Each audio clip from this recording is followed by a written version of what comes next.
রাত 12টার পর কোন মোবাইলের তারিখ বদলে কতটার পর? যারা রাত্রের মোবাইলের তারিখ বদলানোর টাইম করে রাখছেন, ঠিক রাত 12টা 1 মিনিটে দেখা গেল আজ যেরকম মাহফিল হচ্ছে কয় তারিখে? 12টা 1 মিনিটে কত হবে? 7। এই 12টা 1 মিনিট যখন হচ্ছে তখন আল্লাহ রসুল মুহাম্মদ সাল্লাল্লাহু আলাইহি ওয়াসাল্লামকে নবুয়ত দিয়েছেন। জোরে বল ঠিক কিনা? নবুয়ত দিয়েছেন। এখন নবুয়ত পালেন 40, তাহলে বয়স কোন 40 গুজরে গেছে, কথা ঠিক কিনা? 40-এর আগে এত অভাব, এত দুঃখ যন্ত্রণা মক্কাতে কুরাইশ বংশের ভিতরে রাসূল জন্ম নিলেন। 25 বছর বয়স খাদিজাকে বিবাহ করলেন। 25-এর আগে 23 বছর বয়সে উনি খাদিজার বাড়িতে রাখালি নিলেন। রাখালি করতে করতে দেখা গেল হঠাৎ করে একদিন খাদিজার বাড়িতে সকালবেলা নাস্তা খাওয়ার পর দুম্বা নিয়ে ছাগল নিয়ে মরুভূমির প্রান্তরে যাচ্ছেন। হযরত খাদিজা দেখলেন জানালার ভেতর দিয়া মুহাম্মদ দুম্বার পেছনে পেছনে যায়। কে যেন মাথায় ছায়া ধরে, মাথায় কাপড় নাই, ছাতা নাই, কে ছায়া দেয়? একদিন লক্ষ্য করলেন, দ্বিতীয় দিন লক্ষ্য করলেন, তৃতীয় দিনের দিন যখন দেখলেন হাতে ছাতা নাই, মাথায় কাপড় নাই, কে ছায়া দেয়? হযরত খাদিজা বাড়ি থেকে বের হয়ে মরুভূমির প্রান্তরে চলে গেলেন।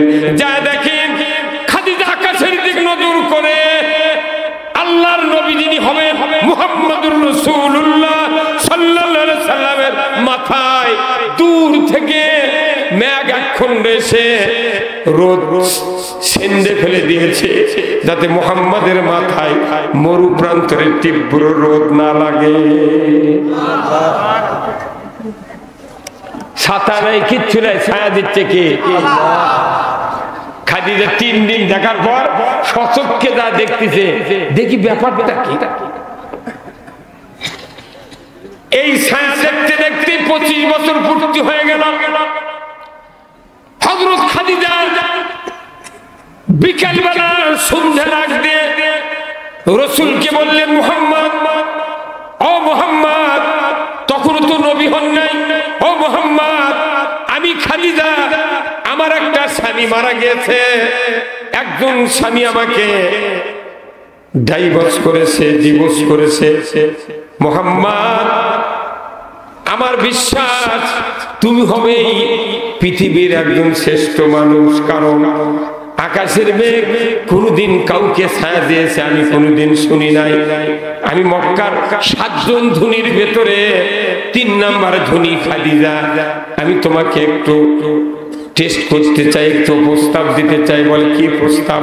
বলে মুহাম্মদ, আমি তোমাকে স্বামী হিসেবে গ্রহণ করতে চাই। খাদিজা নিজেই প্রস্তাব দিতে মুহাম্মদ সাল্লাল্লাহু আলাইহি ওয়াসাল্লামকে। 25 বছরের যুবক, আমাদের দেশে অনেক যুবক নাই, 16 বছর 18 বছর হতে তাক বান্ধে থাকা লাগে। কথা কনা করে নবী হন নাই। ও যুবক ভাইরা, কথা বললে বুঝতে পারবেন নবুয়ত পান নাই। আগে থেকেই আলামিন, আগে থেকেই শক্তিশালী, আগে থেকেই চরিত্রবান, পৃথিবীর সবচেয়ে সম্ভ্রান্তশালী বংশ। যেরকম আল্লাহু আকবার। চতুর্দিকে চরিত্র ভালো। 25 বছর যুবককে খাদিজা রাদিয়াল্লাহু তাআলা আনহা বললেন, মুহাম্মদ, আমি তোমাকে বিবাহ করতে চাই, তোমার মতামত কি?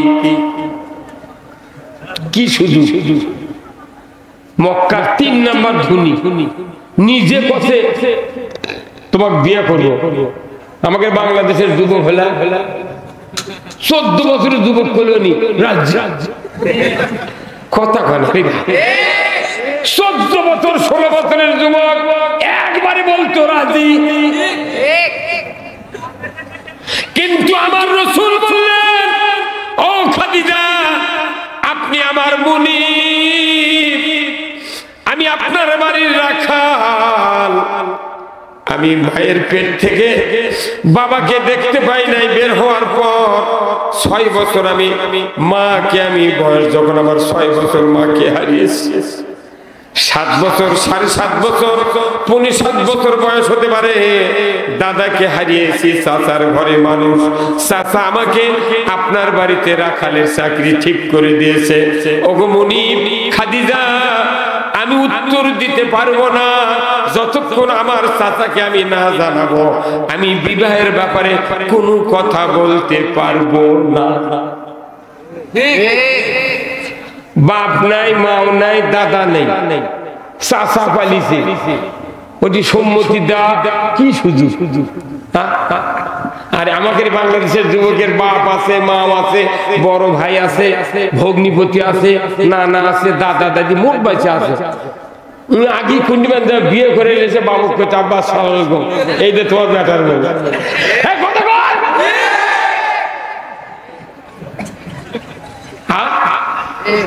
সংস্কৃতি বাংলাদেশের যুবকেরা যদি 25 বছরের মুহাম্মাদের চরিত্র যদি গ্রহণ করতাম, মেয়ের বাপ যদি লক্ষ টাকা নিয়ে অপার দিত, একটা চরিত্রবান যুবক বাপ আর মাও সারা বিবাহ করতাম না। তাহলে এখন বোঝেন রাসূলের চরিত্র নবুয়তের আগে কি চরিত্র। এই চরিত্রকে বাংলাদেশের যুবক বাড়ি চায়, এরা করছে হুজুর দোয়া করবেন, হুজুর যাতে ইমানের মৃত্যু হয়। ইমানের মৃত্যু বুঝেন? কেউ যদি বলে আল্লাহ তুমি প্লেনের মৃত্যু দাও, এই বলে যে ভ্যানোত্তরে সারা জীবন ঘোরে কত দোয়ার সময় আল্লাহ তুমি প্লেনের অ্যাক্সিডেন্টে মৃত্যু দাও, সারা জীবন ভ্যানোত্তরে ঘুরছে। আর মৃত্যু কি প্লেনে হবে? কোথায় হবে? আপনি ইমানের উপর চললে গিয়ে ইমানের মৃত্যু হবে। ইমানের উপর চলার মধ্যে 1 নম্বর কাজ হলো রাসূলের আদর্শ মানা। যুবক ভাইরা এখন বোঝেন, যারা যারা এগুলো করে বিয়ে করছি আমরা, যারা যারা ভবিষ্যৎ বিয়ের লাইনে যাচ্ছি, তাহলে আমাকে কেউ বাপ মা ছেড়ে বিয়ে করা যাবে? তাহলে রাসূলের ওই জীবনকে প্রত্যাখ্যান করা হলো। আমার রাসূল বলেছেন 7 প্রকার ব্যক্তি আরশের নিচে জায়গা পাবে, যখন আল্লাহু আকবার।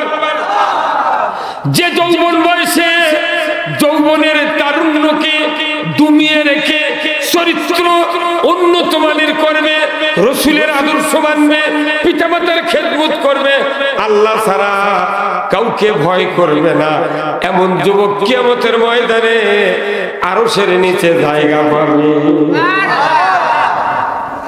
বাংলাদেশের যুবকের এই চরিত্র ধারণ করার যুবক ভাই, আপনারা কি এই চরিত্র ধারণ করতে রাজি আছেন? কারা কারা দুহাত তুলে দেখান। খালি যুবক না, বুড়া কিন্তু খেলার চলে গেছে, কি কথা ঠিক কিনা? এখন আসেন, অনেক মা বোন দেখলাম চেয়ারত বসে আছে। রাসূলের কি আদর্শ, এটা আমি আপনাকে নবুয়তের আগেরটা শুনালাম, এখন মা বোনদেরকে শুনাই।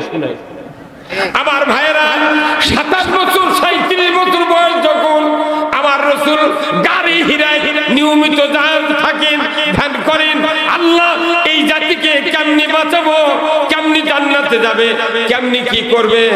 জমিন থেকে 2500 ফিট উঁচু একজন যুবক মানুষ গাড়ি জাবালে নূর, গাড়ি হিরায় যদি উঠতে চায়, কমপক্ষে 4 বার রেস্ট নেওয়া লাগবে, হাঁপায়ে উঠবে, 4 বার বসার পর গাড়ি হিরার চূড়ায় ওঠা যায়। তাহলে এই মানুষটা 25 বছর বয়সে যুবকের সাথে বিবাহ বসলেন। কত বছর বয়সে? 40 বছর বয়সে বিবাহ হলো।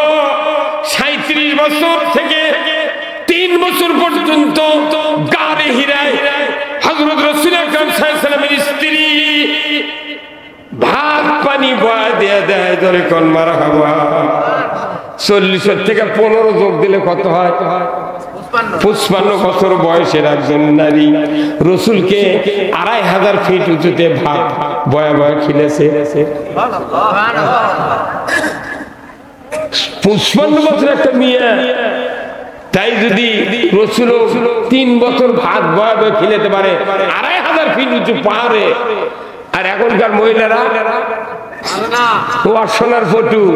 কিন্তু যদি স্বামী কয় ঠান্ডা রে, অজু করে বাড়িতে না পানি গরম করে দিবে, তখন অনেক মহিলা, এখানকার মহিলা বোধহয় ভালো, আমাদের ওদিকের মহিলা বলে গ্যাসের চুলা আছে, পাতিলটি আছে, তুমি পানিটা গরম করে উজু করো।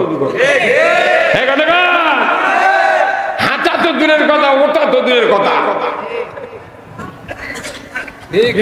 আমার মায়েরা, এমনি এমনি জান্নাতে যাওয়া যাবে না।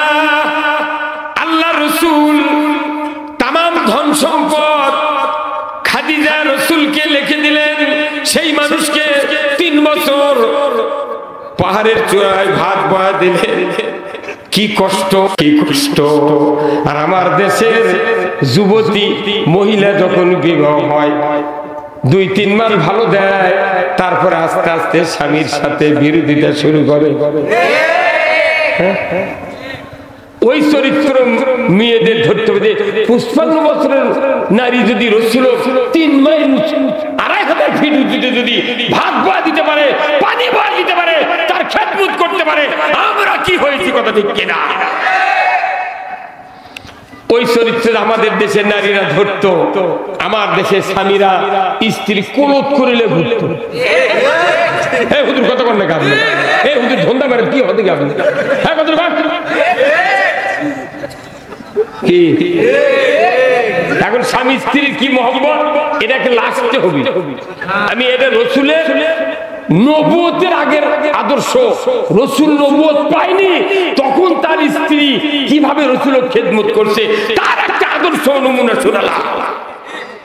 মিয়ার যুবকের যদি ঠিক হয় বাংলাদেশে, এই বাংলাদেশ জান্নাত।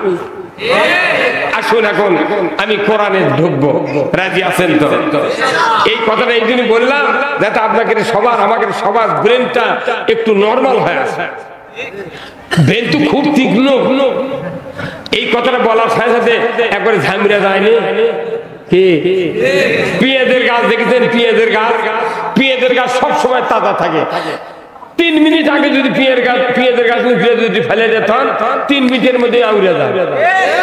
এই রাসূলের নবুয়তের জীবনের আগের এই যৌবন বয়সের ইতিহাস আর নারীদের 55 বছরের ইতিহাস, নবী হয় নাই স্বামী, তখন কি আদর্শ, কি চরিত্র, এই দুটি আদর্শ শুনলে নারীরও ওই রকম ওই পেঁয়াজের গাছের মতো আউড়ে যেত, যুবকদেরও আউড়ে যেতে হবে।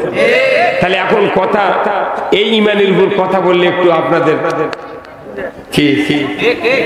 যেহেতু মন নরম হয়ে গেছে তাই ভাবে না বা যেটা লাইন করি চক আরো কমন। উনি কি মোবাইল কাম নাই, তারা এখন মনে মনে স্বীকার করছে না বা ওগুলো করা যাবে না। কালি কবিতে না তুমি গেট আউট। আমার ভাইরা, কোরআনুল কারীম আজ থেকে 1500 বছর আগে গাড়ি হিরায় যখন রাসূল সেজদায় পড়ে আছেন, 39 বছর 11 মাস 29 দিন রাত্রিতে 12টা 1 মিনিটে আল্লাহ বলেন জিবরাইল কোথায় তুমি আসো, কোথায় আসো? জিবরাইল বলে আল্লাহ লাব্বাইক আল্লাহুম্মা লাব্বাইক, আমি হাজির। জিবরাইল বললেন আল্লাহ আপনি কি বলেন তাড়াতাড়ি বলুন, আমি সাথে সাথে আপনার হুকুম মেনে নিলাম। আল্লাহ বলেন জিবরাইল আমার অফিস লৌহে মাহফুজ থেকে আমার 5টা বক্তব্য তুমি নিয়ে যাও। 5টা বক্তব্য ওই যে মক্কার অদূরে জাবালে নূর পাহাড়, ওই পাহাড়ের গুহার ভেতরে আমার মুহাম্মদ শেষ জামানার নবী, তাকে আমি শ্রেষ্ঠ নবুয়ত দেব। সেই মানুষটা সেজদায় পড়ে আছে, তুমি যাও তাড়াতাড়ি করে পাহাড়ের গুহায় আমার নবীকে 5টা বক্তব্য তুমি শোনায় দিয়ে আসো। 12টা 1 মিনিট বাধা শেষ। আল্লাহর ফেরেশতা জিবরাইল এসে গাড়ি হিরার দরজায় দাঁড়ালেন। নূরের ফেরেশতা, আলো ঝলমল, সাদা পোশাক, সাদা পাগড়ি, সাদা দাড়ি। জিবরাইল সার শরীরে এসে গাড়ি হিরার দরজায় দাঁড়ালেন। পুরা গারে হীরার গুহা আলোকময় হয়ে গেল। রসুলের চক্ষু বন্ধ ছিল, কিন্তু বাহিরে আলোর কারণে একটু চিলমিল চিলমিল করে উঠলো। রসুল সেজদার থেকে উঠে দেখেন জিব্রাইল দাঁড়িয়ে আছে। না কে দাঁড়িয়ে আছে উনি তো দেখেন না, উনি দেখেন কে যেন দাঁড়িয়ে আছে। উনি বলছেন মুহাম্মদ ইকরা বিসমি রাব্বিকাল্লাযী খলাক। মুহাম্মদ আপনি বলুন সৃষ্টিকর্তা রবের নামে যিনি আপনাকে সৃষ্টি করে দেন, জোরে করে আল্লাহু আকবার। যে কথাটা আজ থেকে ১,৫০০ বছর আগে জিবরাইল আলাইহিস সালাম রাসূলকে জানিয়ে দিয়েছেন, সর্বপ্রথম ইকরা বিসমি রাব্বিকাল্লাযী খলাক, এই আয়াতটা কোরআনে আছে। হ্যাঁ জোরে করে আছে। তাহলে প্রথম আয়াতটাই পড়ো, প্রথম আয়াতটাই পড়ো। আমার রসুল বললেন আনা উম্মি, আমি পড়তে পারি না, আমার আক্ষরিক জ্ঞান নাই। জিবরাইল সাল্লাম বললেন পড়ুন সৃষ্টিকর্তা রবের নামে। আবার বললেন আনা উম্মি, পড়তে পারি না, আক্ষরিক জ্ঞান নাই। সাথে সাথে আল্লাহ বলেন জিবরাইল খবরদার, আমি যাকে দুনিয়ার শিক্ষক হিসেবে দুনিয়ায় পাঠিয়ে দিচ্ছি, এই মানুষকে তুমি বিরক্ত করবে না, তুমি তৃতীয়বার বলবে না। তুমি জিবরাইল আমার মুহাম্মাদের বুকের সাথে বুকটা লাগিয়ে দাও, আমি সাথে সাথে ফটোস্ট্যাট মিশিংয়ের মতো তোমার বুকের কথা রসুলের কলিজায় পার করে দেব। এই যে ৪-৫ জন হাফেজকে কোরআন মুখস্থের জন্য পাগড়ি দেওয়া হলো, ওনাদের বুক তন্ন তন্ন করে সিরিয়া কাটিয়া ফাইরিয়া আলু ফাটির মতো করে যদি দেখা হয় কোরআন দেখা যাবে? কিভাবে ঢুকে গেল ওর মধ্যে? হ্যাঁ, অথচ হাফেজরা এখন গাল খায় বেশি। হাফেজ হুজুর হাদি সাহেব ভালো ভালো মানুষ গাল খায় বেশি। কোনো কাগজ নাই, ইঞ্জিন নাই, মেশিন নাই, কিচ্ছু নাই, বুকের মধ্যে পুরো কোরআন একবারে সেট করে দিয়েছেন কে? ওই যে কায়দায় জিবরাইল থেকে শুনে রসুলের কলিজায় পার করে দিলেন। আল্লাহর ইজ্জতের কসম, এই কোরআনের মাদ্রাসায় যে হুজুররা রাত্রি জাগরণ করে ৩টা ২.৫টা নাই ২টা নাই সারাদিন তাদেরকে কোরআন শুনে শুনিয়া এমন ভাবে কলিজার ভেতরে ওই কথাটা আল্লাহ সেট করে দেন। ৩.৫ বছর ৪ বছর পর একজন তালবে ইলম হাফেজে পরিণত হয়ে যায়। তাহলে আল্লাহর এই কুদরত এখনো বর্তমানে বাংলাদেশে জীবিত আছে। এটা আল্লাহর কুদরত ছাড়া দুনিয়ার কেউ পারবে না। যদি পারলে তাহলে সূরা ফাতিহা মানুষ মেলামের মুখস্থ করলো, সূরা ইখলাসই পারে না। যদি বলা ভাই সূরা ইখলাস না পড়েন তো কই কোনটা কইতে কে জানো না? কুলু আল্লাহ দিলা দুলা কুব না কি সূরা ইখলাস পারে না, আত্মায়াতু পারে না, দরুদ শরীফ পারে না, দোয়া কুনুত পারে না, মাটি দেওয়ার দোয়াও পারে না। মানুষ মরে গেল কবরের ওই শীতের কাছে হাফেজক দাঁড়িয়ে থাকে, এই তুই গেল কো মিনা খলাকনাকুম ওয়া ফিহা নুইদুকুম ওয়া মিনহা নুখরিজুকুম তারাতান উখরা। পাগল বুক ফেলে গেছে। এই কথা বলা ঠিক নয়, কারণ এটা বলে বলে মানুষ একটা সব মানে ইয়া হয়ে গেছে, রেডিমেড হয়ে গেছে। দেখা দোকানত রেডিমেড শার্ট পাওয়া যায় না, শার্ট পাঞ্জাবি ফুল প্যান্ট কত কি পাওয়া যায়। এখন দোয়া দরুদ কোরআন সব এখন রেডিমেড হয়ে গেছে। কত ওটি মুখস্থ করে কি করবো? কবর তো কবি নি, ওটা সোনমার মাটি সোনমার কথা বলে বাড়ি। শতকরা ৮৫ জন লোক, শতকরা ৮৫ জন মানুষ দোয়া কুনুত জানে না, খালি আল্লাহু আকবার কাগেল মুখ লড়াচ্ছে, কিচ্ছু নেই কিচ্ছু নেই। কথা কি?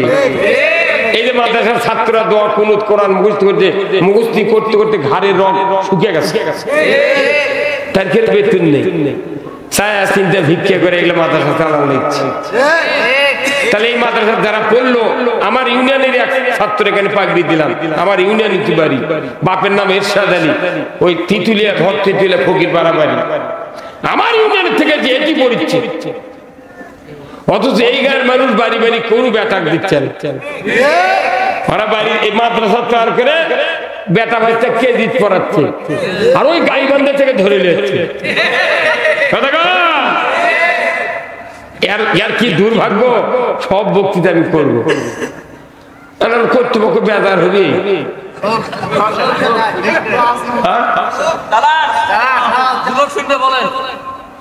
আমার ভাইরা, আমি বলতেছিলাম আল্লাহর নবী জিবরাইল আলাইহিস সালামের বুকের সাথে বুক ঠাকালেন, আল্লাহর নবীর বুকের ভিতরে 5টা কথা ঢুকে গেল। আল্লাহর নবী প্রথম আয়াত পেলেন ইকরা বিসমি রাব্বিকাল্লাযী খলাক, সর্বশেষ আয়াত পেলেন বিদায় হজের ভাষণে আরাফাতের ময়দানে মসজিদে নববীর বারান্দায় রাসূল যখন 23 মিনিট ভাষণ দিতেছিলেন, ওই সময় যা পেলেন কোরআনের সর্বশেষ আয়াত। এরপরে জিবরাইল কোনদিন রাসূলের কাছে কোরআনের আয়াত আনেন নাই, এরপরে আর কোনো আয়াত নাযিল হয়নি। প্রথমে পড়ো, শেষে এসে ইসলামের কথা বললেন। আমার আল্লাহ বললেন, যাও রে জিবরাইল, আরাফাতের ময়দানে 1.5 লক্ষ সাহাবী দণ্ডায়মান, শেষ আয়াত তুমি নিয়ে যাও। আল্লাহর ফেরেশতা জিবরাইল এসে বললেন, ইয়া রাসূলুল্লাহ, ইয়া হাবিবাল্লাহ, শেষ ওহী আপনি গ্রহণ করুন। আল-ইয়াউমা আকমালতু লাকুম দীনাকুম ওয়া আতমামতু আলাইকুম নি'মাতি ওয়া রাদিতু লাকুমুল ইসলাম দীনা। সর্বশেষ আয়াত আল্লাহ জানিয়ে দেয়, হে মুহাম্মদ, আজ থেকে ইসলামকে পরিপূর্ণ করে দিলাম। ইসলাম মানে কি? জীবন ব্যবস্থা, কথা ঠিক কিনা? ইসলামকে পরিপূর্ণ করে দিলাম। ব্যক্তি, পরিবার, সমাজ, রাষ্ট্র, অফিস, আদালত, কোর্ট কাছারি, অর্থনীতি, সমাজনীতি, রাজনীতি, জুমার নামাজ, তারাবি, লাইলাতুল কদর, বরাত, মেরাজ, যত রকমের জীবনের বিচার ব্যবস্থা, লেনদেন, অর্থনীতি, যা কিছু আছে কারোর কাছে ধার করতে হবে না। জীবনের সকল সমস্যার সমাধান মহাগ্রন্থ আল কোরআন। সর্বশেষ আয়াত যেগুলো নাযিল করলেন, সাথে সাথে জিবরাইল শুনে দেওয়ার সাথে সাথে আল্লাহ রাসূল 1.5 লক্ষ সাহাবীর কাছে এই আয়াত আবার রিপিট করলেন। আল্লাহু আকবার। 1.5 লক্ষ সাহাবীর ভিতরে সবাই শুনলেন এই আয়াত, মাত্র একজন সাহাবী হাউমাউ করে কেঁদে উঠলেন, জোরে করে আল্লাহু আকবার। হাউমাউ করে কেঁদে উঠলেন। সাহাবীরা বললেন, হুজুর, আবু বকরকে একটু নিষেধ করুন, সে যেন জোরে জোরে চিৎকার করে না কাঁদে। রাসূল বললেন, আবু বকর, আপনি কেন কাঁদেন? এতগুলি লোক আমার সামনে দাঁড়িয়ে আছে, আপনি কেন কাঁদেন? একটু কান্না বন্ধ করেন। আবু বকর সিদ্দিক ফুপিয়ে ফুপিয়ে বললেন, ইয়া রাসূলুল্লাহ, ইয়া হাবিবাল্লাহ, আমি কিসের জন্য কাঁদি? আমার আল্লাহ আমার অন্তরের খবর জানে, তবে আপনি শুনুন, আমি এই জন্যই কাঁদি, আমার মনে হয় এই আয়াত নাযিলের পর আপনি আর বেশি দিন দুনিয়ায় থাকবেন না। এই আয়াতটাই তো শেষ। 1.5 লক্ষ সাহাবীর ভিতর একজন মানুষ বুঝেছে, ধরে বল ঠিক কিনা? সাহাবীরা যদি 1.5 লক্ষ সাহাবীর মতো একটা আয়াতের মর্মার্থ একজন সাহাবী বোঝে, আর আমাদের বাংলাদেশের মানুষের যে অবস্থা, 1 কোটির মধ্যে বোধহয় একজনও বুঝবে না। কি কথা কোন দেখা? এই যে সংসদ যখন বৈঠক হয়, শুরু হয়, তখন কি কেরাত করে না ভাই? সংসদে হাফেজ সাহেবরা কেরাত করে না অধিবেশন শুরুর আগে? এই যে জীবনভর আয়াত পড়ছে, পরে পরে শুরু করছে, তাহলে যারা শুনলো ওরা কি বুঝিছে? কথা কয় না বাড়ি। কোরআনের মধ্যে চুরের হাত কাটার আইন আছে, জেনার সঙ্গে ছাড়া আইন আছে, সুদ হারাম আছে, চুরি হারাম আছে, ঘুষ হারাম আছে, জুয়া হারাম আছে, লটারি হারাম আছে, সব পড়তেছে, কিন্তু কোনটা বন্ধ। তাহলে বোঝা যায় এরা বোঝে না। মুরব্বী কথা কন না, মুরব্বী কিন্তু দপকে গেছে, মানে কি কয় কি? এই মাদ্রাসার ছাত্ররা যদি একটা মুরব্বী মানুষ যদি কয়, চাচা কিংবা দাদা, আপনি না সূরা ফাতিহা পড়েন তো, পিচ্ছি পিচ্ছি তাল পেলেন এই মাদ্রাসা, তাই ভুল ধরবি। কি কথা বলে ভাই আসেন, তাই ভুল ধরবি। তখন ওই বুড়ো কবি কইলা ঠিক কবি বেশি ফাজলামো করবো না, বাপ দাদা থেকে ইনকে করে পড়ি। যদি ভুলই হবি তো দুই একটা ফেরেশতা এটা নামাজ দুই একদিন ধাক্কা দিল।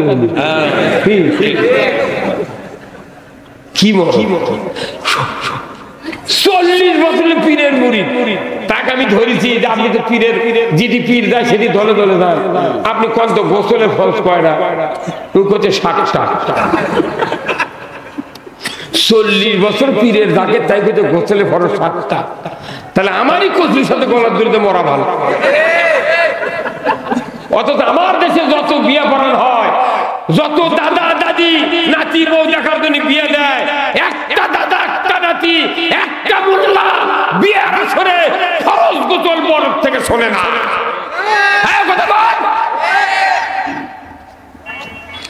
মেয়ে পক্ষ খালি শোনে যে এই বরের বাপের কয়টা সন্তান, ছেলে কয়টা মেয়ে কয়টা, জমি কত বিঘে, কথা কয়টা বারে, তারপরে ছেলে করে কি। কোনদিন কেউ কথা যে বাবা তোমার গোসলে ফরজ মুখস্থ আছে না? কত আমি একটা বিয়ে পড়া, আমি জীবনে 201টা বিয়ে পড়াছি, তাই একটা বউ খালি বউ ভাত দেয়নি, বউ ভাত খাবি। বরের আফসোস হলো যে মেয়ের পাও যে 6 লোক আছে, 2 পাও যে 6 6 12টা, আমি তো জানি না। ঘটক ঘটকানি করছে, আমি বিয়ে পড়াছি, পরে করছে যে এই বউ ভাত দেবো না। কেন? মানুষের পাও হলো 6-5টা লোক, এর কে 6টা। পরে আমার পর্যন্ত ওই বর চলে গেছে, হুজুর আপনি বিয়ে করেন, আপনি দেখলেন না কেন? কি দেখো কি বা ঘটনা কি আমি তো জানি না। তোর করছে হুজুর আমার স্ত্রীর পায়ের 2 পাও 6টা করে আনবো। তা আমি করবো তাহলে তো আলহামদুলিল্লাহ, মানুষের 5টা তোমার 6টা, মনে করবো তোমার স্ত্রী কোনটিতে হারাবে না। কিয়ামতের ময়দানে তুমি পাও দেখে চিনতে পাবে যার 6 লোক সেটা আমার বউ। ঠিক কিনা?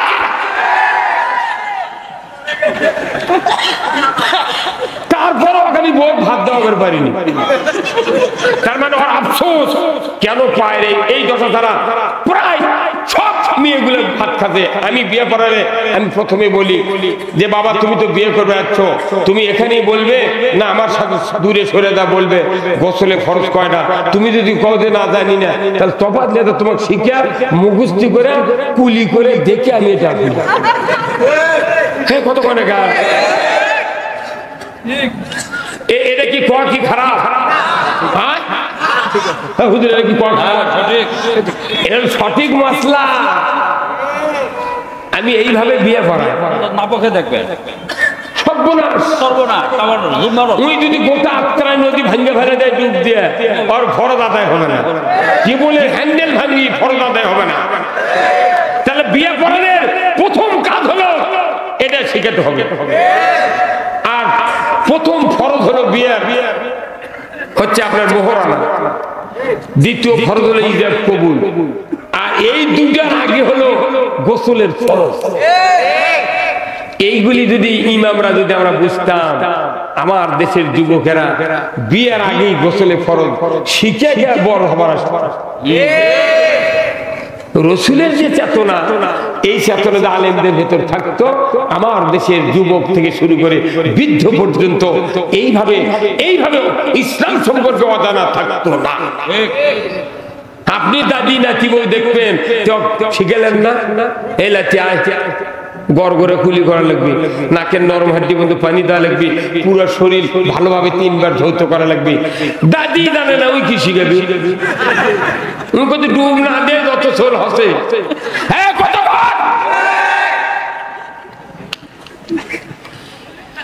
আমার ভাইরা, আজকে কোরআনের মাদ্রাসা, আমার রসুল বলেছে ও দুনিয়ার মানুষেরা, তলাবুল ইলমি ফারিদাতুন আলা কুল্লি মুসলিমিন ওয়া মুসলিমাত। জোরে করে আল্লাহু আকবার। প্রত্যেক নর নারীর উপর কোরআনের জ্ঞান অর্জন করা ফরজ। রসুল বলেছেন, জোরে বলুন ঠিক কিনা? কোরআনের জ্ঞান অর্জন করা। আজ এই ফরজ তরক করলে কি গুনাহ? হ্যাঁ, বাংলাদেশের কত পার্সেন্ট লোক কোরআন পড়ে দেখেন তো? হ্যাঁ, কিচ্ছু না। শতকরা 3% লোক খালি কোরআন তেলাওয়াত করে, আর অর্থ পড়ার লোক নাই, কোরআন রিডিং পড়ার লোক নাই। এই বাংলাদেশে 10 বছর থেকে শুরু করে 66 বছর পর্যন্ত 7.5 কোটি লোক আছে, তারা জীবনে কোরআন হাতত লাইনি। পড়া তো দূরের কথা, বাসের ড্রাইভার, কন্ট্রাক্টর, হেল্পার, পিকআপ চালায়, এরা 3 দিন পরে শতকরা তেলাওয়াত করে, বোঝে না। যারা চুক্তি কাজ করে 20-22 জনের দল হয়, তারাও কোরআন পড়ে না। তরকারি বেচে, এরাও পড়ে না। চেয়ারম্যান, মেম্বার, এমপি, মন্ত্রী, এনারা যদি কোরআন বুঝে পড়তেন, তাহলে এই দেশে সুদ চলতো না, চুরি চলতো না, জেনা চলতো না, কোন ধর্ষণ চলতো না, কোন রকমের মসজিদে জুতো চুরি হতো না। পড়ে না। এখন বর্তমানে বাংলাদেশে যে তারাবি পড়ি আমরা, তারাবির জামাতে কোন লক্ষ লক্ষ মানুষ হাজির হয়। কারা? যারা 5 ওয়াক্ত নামাজ আদায় করে, হাজি, তবলিগের লোক, বিভিন্ন পীর সাহেবের জাকের, মুরিদ টুরিদ, এরা কোন রেগুলার তারাবি পড়ে। আমার দেশে 52 বছর স্বাধীন হয় হচ্ছে, 52 বছরে 52 মাস তারাবি হচ্ছে, খতম তারাবি, সূরা তারাবি।